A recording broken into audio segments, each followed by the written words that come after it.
So చాలామంది ఏంటంటే ఇప్పుడు చదువు అంటే తెలుగు వాళ్ళు, తెలుగు రాష్ట్రాల వాళ్ళు కావచ్చు, సౌత్ పీపుల్ కావచ్చు, ఎవరైనా ఎడ్యుకేషన్కి ఎంత డబ్బైనా పెడతారు. ఫీజు అఫోర్డబిలిటీ కూడా మైండ్లో ఉంటుంది. లైక్ మిడిల్ క్లాస్ వాళ్ళైనా సరే, అప్పర్ మిడిల్ క్లాస్ అయినా ఫీజు అనేది అఫోర్డబుల్గా ఉందా లేదా చెక్ చేసుకుంటారు. ఒక లక్ష తగ్గినట్టే కదా, యూనివర్సిటీకి వెళ్ళొచ్చు కదా అనుకుంటారు.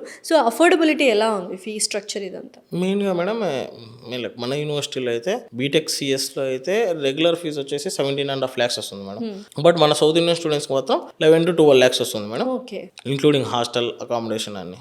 సో అంటే అది ఎందుకు ఇస్తున్నారంటే అది డైవర్సిటీ మేడం. అంటే ఇక్కడ నుంచి అక్కడ స్టూడెంట్స్ వెళ్తున్నారు కాబట్టి సపోర్ట్. ప్లస్ ఏంటంటే మా సౌత్ స్టూడెంట్స్ ఇప్పుడున్న ఈ 4 years నుంచి ఉన్నారు కదా, చాలా మంది అంటే చాలా బాగా like they will perform really well madam. మీరు యూనివర్సిటీకి వెళ్ళారనుకోండి, నార్త్ సౌత్ మీద ఆ కంపారిజన్ ఉన్నది కానీ, బట్ నాకు ఎక్కడో అనిపిస్తుంది మన సౌత్ స్టూడెంట్స్ ఈజీగా క్రాక్ చేస్తున్నారు jobs. Definitely, obviously it is proven. Like south Indians are way more intelligent, especially 2021 బ్యాచ్లో మేడం. ఇప్పుడు నా దగ్గర ఉన్న స్టాట్స్ ప్రకారం దగ్గర అంటే మన హైదరాబాద్ చెందిన విశాల్ యాదవ్ అని చెప్పేసి, స్టాన్ఫోర్డ్ లో కూడా యూనివర్సిటీ, ఎస్, మన పూజిత్ కుమార్ అని చెప్పేసి తన batch of 2022 1 year internship Stanford యూనివర్సిటీలో తీసుకున్నాడు మేడం. సో ఈ అబ్బాయి డెఫినెట్లీ తను హార్డ్ వర్క్ ఉంది, తన క్రియేటివ్నెస్ ఉంది, మొత్తం ఉంది. బట్ ఏంటంటే ఏ పాత్రలో వెళ్ళాలి, ఏ పాత్రను ఎట్లా చూస్ చేసుకోవాలి అనేది యూనివర్సిటీ ప్రొవైడ్ చేస్తుంది మేడం.